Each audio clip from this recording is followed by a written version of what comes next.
Coming to you live from Gilgil, the NYS Training College in Nakuru County, and we're talking about the Passout parade that is going to be presided over by President Uhuru Kenyatta today.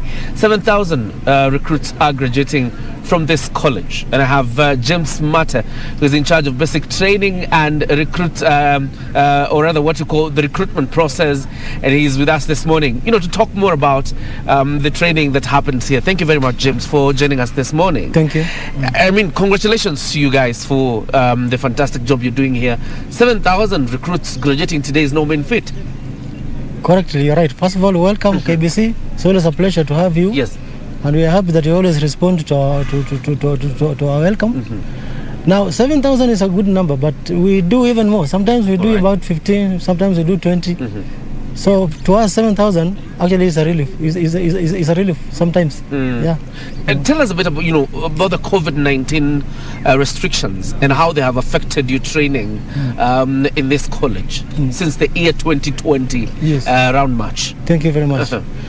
Now, normally we have been training large numbers because of the demand for the training from our youth. But then now, when the pandemic struck, we had to also confine ourselves to the protocols. Yeah. So we reduced the numbers drastically. That's why we are talking of 7,000. Otherwise, we want to take advantage of we take advantage of the instructions from the government so that we make sure that the trainees are safe. So that rather than just keeping and saying, keeping quiet and saying we're not doing anything, we say, look, let's train, but minimally, but taking care of their safety. All right. Yes. That's quite interesting. But let's go now into the training and the rigors around it. Yes. But first of all, begin with you're in charge of recruitment. Thank you. What goes into the thinking of recruitment, or when you're considering an individual for recruitment? Thank you very much. What goes into it? Correct. Now, as you are aware, each country has, in fact, the biggest problem that each country faces worldwide is the problem of the youth. When you have them in those villages, they are more risky if they're not doing anything, because actually they're a recipe for trouble. So what we always do is that we always think in terms of keeping them at least active. And then what we do in this country is that we make sure that we have some special considerations during our recruitment. For example, we have the regional balances. We make sure that we go to all the regions in the country. And then the other issue is also we also take care of the ethnic and tribal balances. The name reads National Youth Service. So we really want to look national. Yes. All right. Correct. So when they come in here and they are admitted, for example, the 7,000 that are in this facility, when did you recruit them? It was about July. It's about 6 months ago. 6 months ago. I don't remember the okay. About 6 months ago. But this is the 6th month they are here. All right. From the time they are recruited. What goes into the training once the recruits report here in this college?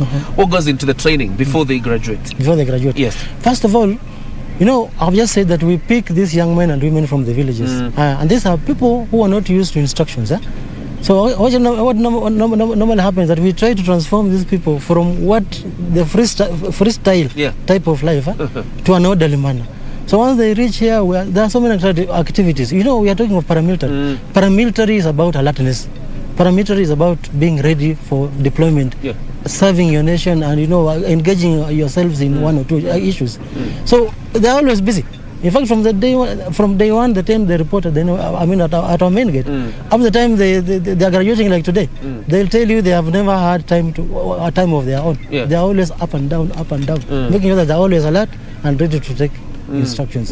Now, what we normally do is that we really focus on their mindset. We want to train their mindset to always know that instructions are supposed to be given. And when they're given instructions, the idea is to implement them. So if you have somebody who's still thinking about being in the village, we have to bring him here first before then we do. So it's a continuous activity environment. And the people you recruit are fairly young people who have their lives still in their hands. Yes. How are you able to manage the youthfulness and transform it into orderliness for this person to realize I'm doing this for my country? Correct. Now, actually, we are basing our trainings on the NYS Act. We used to have, when the service was established in 1964, on 1st September, actually there was an act of parliament, and so the idea was to ensure that we take care of those young boys and girls who were disadvantaged during the colonial system because of the colonial policies. But then now we transformed ourselves. In 2018 we have a new act with the expanded mandate, and then now what we do is that we make sure that when these boys come here, we try to focus them to think national, to think, being nationalist. And for you to transform this person to leave the village and start thinking in terms of being a nation, then you have to deal with the mind. We know there have been theories that around in NYS people are beaten. We don't beat anybody. We only work with them. We work on the mind. All right. We make sure that mindset is transformed, and by the first 2-3 weeks, they're always ready to take instructions. All right. Yes. This is a disciplined force also. Yes. And I'm wondering, because we've seen, the president preside over the Passout parade for the military. This week he was still doing about the administration police. This time it's NYS, next week it's GSU. But I'm just thinking, when it comes to the training of disciplined forces, how different are the rigors of training for NYS, different from, the training of these other forces? The other forces. Yes. Thank you very much. Now, you see the mandates differ. For example, now the other disciplined services, their main mandate is security of the state. And for us, we are actually preparing these young men and women so that they can take up their rightful places in the economy. We are dealing with different trades. So for us, we concentrate on vocational training, where we give skills and knowledge, so that when they leave this place, they can be useful to themselves and also to the. So the difference is that us, we don't deal with the live arms. We don't deal with arms, but we make sure that we deal with that mind vigorously, so that this mind is ready to be loyal to serve the nation. Yes. This 7,000 after training, where are they going? Now the government has been very kind to us. Initially we used to have small numbers, so it was easier to, in fact, ask employers to come and, employ them. But see, as time went on, the population grew up, so we have large numbers. I've just told you we are dealing with 7,000, but normally we deal about 30,000. Those are large numbers. And remember, there are other institutions also outside there who are also offering the same trainings that we do. So the only thing that makes us different from the other institutions is the issue of discipline. Are you getting it? So now, what happens is that towards the completion of their courses, employers come. We are on demand, high demand. Employers come. We want you from NYS. But then there are those who actually do not end up being recruited, for example, in the defense forces, or maybe getting employment placement. So what we do is that, because they have the skills and the knowledge in the different trades, some of them go for self-employment. And the government has been very good, because loans are given to most of them to start their own small SMEs, and they are doing well outside there. But we always check on them, so we see how they are going in terms of helping them, coaching, all those issues. That's interesting. We've seen quite a number of them being absorbed by government to provide a bit of security or orderliness around government installation. Correct. Is it a request that comes through your office, and how many probably does the government absorb yearly in terms of maintaining order in government installations? Now, the new NYS Act 2018, actually Section 7.2 allows us to team up with the other defense forces in securing the state. So what we do is that, in fact, employers come calling on the office of the Director General, saying that we want this category, if we have this category of youth, we have these trades. So when they come, and then once they ask, if we have them, and those who have left already, we keep their contacts, and we link them up with the employers. Because, by the way, the training, we just said the training of NYS youth is just like that of the other defense. The only thing that we don't use arms. So when it comes to security, guarding, all those issues, apart from the arms, we are all one and the same thing.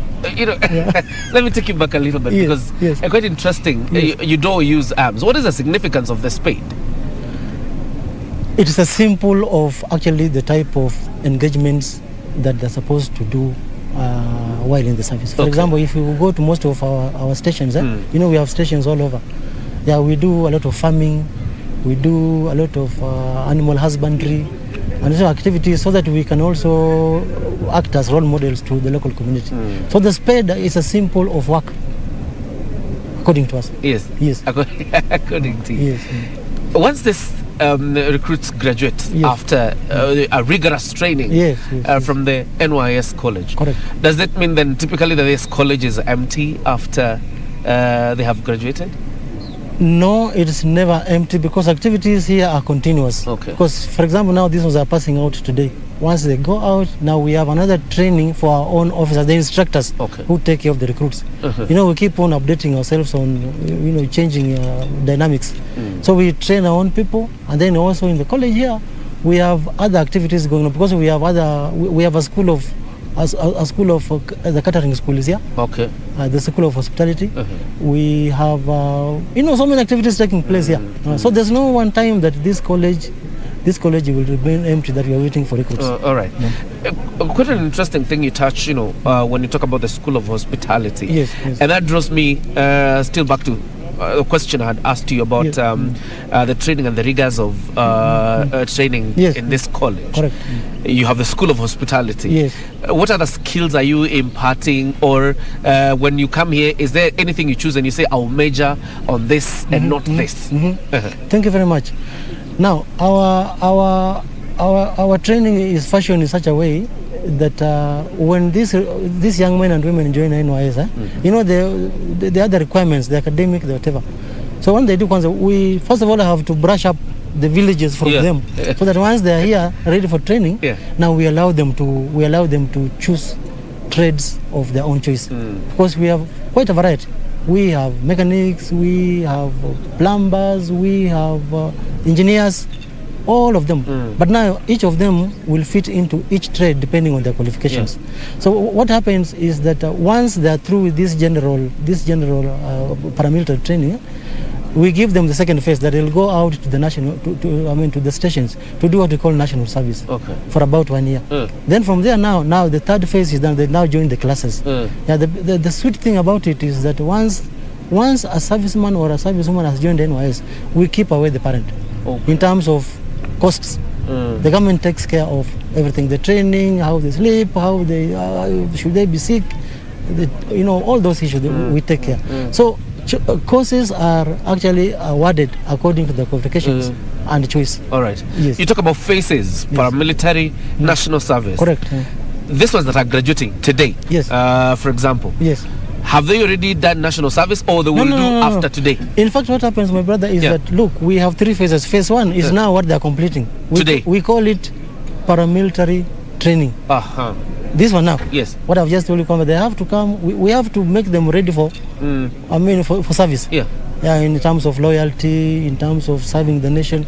So we must remove that thinking that, when somebody is in the village, and it is very difficult sometimes to give somebody instructions who is not used to instructions.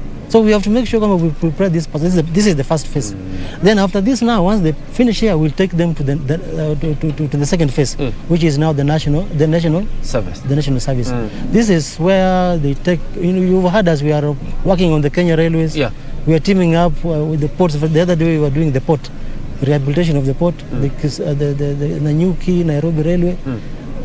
You also heard us. We are in KICC. What we do that we also enable the other government institutions to actually achieve their mandate through our assistance. So what we do is that's what they do.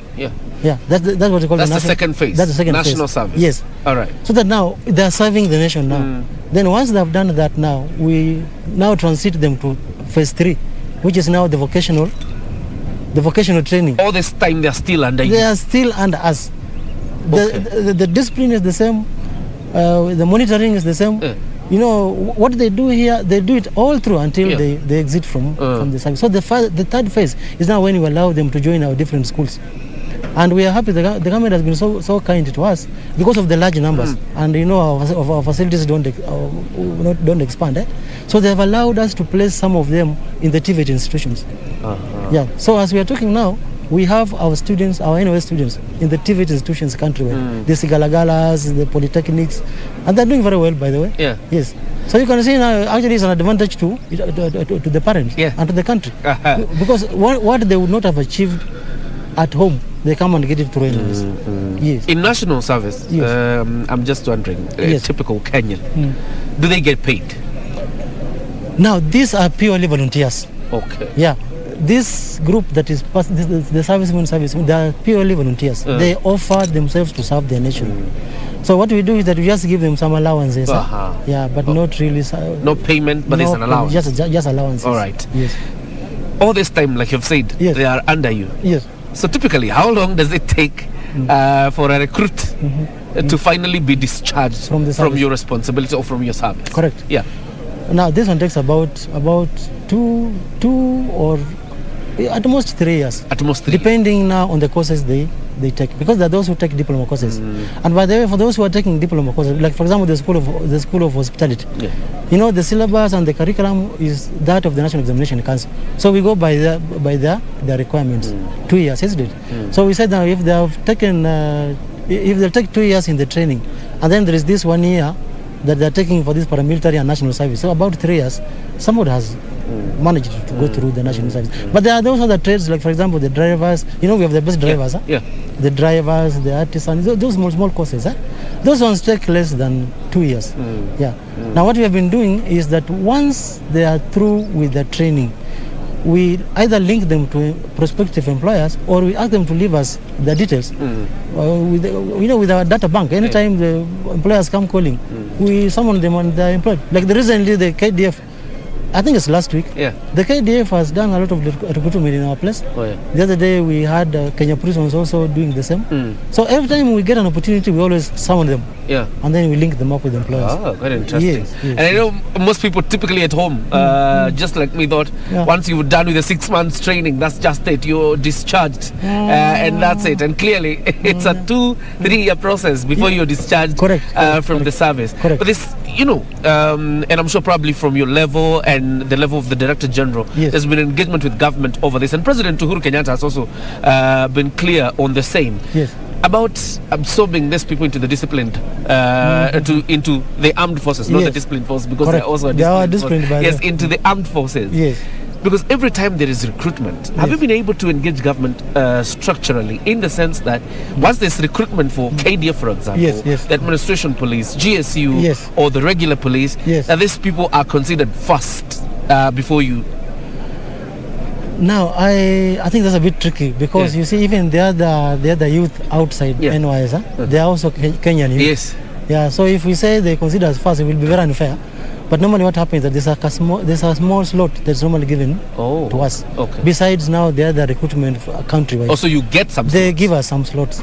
Like I've just told last week, the KDF was doing a recruitment in our facility in Nairobi. But you see, the other thing we also do is that we stick to their requirements. We are not saying come because we are NYS, just take all of them. No. We say, what do you want? Then we see if we have those requirements. Then they also do the recruitment within the service. So we normally don't say, give us first slots, because we will be disadvantaging the other Kenyans who also deserve to benefit from the. That's quite profound. Yes. When will you recruit next? Because these ones are graduating. Very well. What will happen here, obviously, is that the people who are normally here will be here, but there will be no training after this one's exit. So when are you recruiting next to bring other trainees? Very well. We are ready. January, beginning January, we are going to do recruitment. In January? This is coming January. Because so we're talking about a month from now? It's just a month now. This will give this one's time, so that they settle down in the near. Because from here we are going to post them to our stations, and then once they settle, now we carry out the other recruitment. So come January, we'll start again here at the circle. Like I've just told you, we never stay idle here. We are all running up and down. Yes. This might be a technical question, but a quick one. Typically, how much does the taxpayer spend on each recruit, if you have the math? From the time they join up the time they join up to when they finish. No, I may not have the figures right now. But I can tell you the government is actually trying its best and spending good money. It's expensive. Okay. Because you can imagine from the time this serviceman joins NYS, I've just told you the parent is kept off. You know, issues like school fees, we need this, we take care of the feeding, the school, the training, and you can see the way they're looking like. You know, for one to have somebody like the way they're looking, you know, the government spends. So I don't have the figures right now, but I know it is quite expensive. Absolutely. Yes. So you're ready for today? We are ready for today. We are very happy to have everybody here. The only thing that we are not very happy about is the absence of parents. Previously, when they come, they spice the event. Yes. But because of COVID-19, we have to keep the government protocols. We are ready. About 7,200 of them are ready for pass out. And then once they are through with this exercise, next week we shall be dispatching them to their various stations. And then after that we start afresh. Absolutely. So it's a cycle. Absolutely. Thank you very much. But there's nothing to worry about because KBC Channel 1 is beaming this event live from Gilgil. So the parents to this graduates, you can actually watch this event live on KBC Channel 1. Thank you very much, James. Thank you so much for joining us this morning and helping us to understand the NYS better and when it comes to issues of training. Asante sana. Thank you. And obviously, I'll hand it back to Broadcasting House in Nairobi. We are ready. As you can see, the recruits are there. About 7,000 of them that will be graduating today. The Passout parade will be presided over by President Uhuru Kenyatta, who will make his way here in about 2 hours. But for now, we take you back to Broadcasting House. Good morning.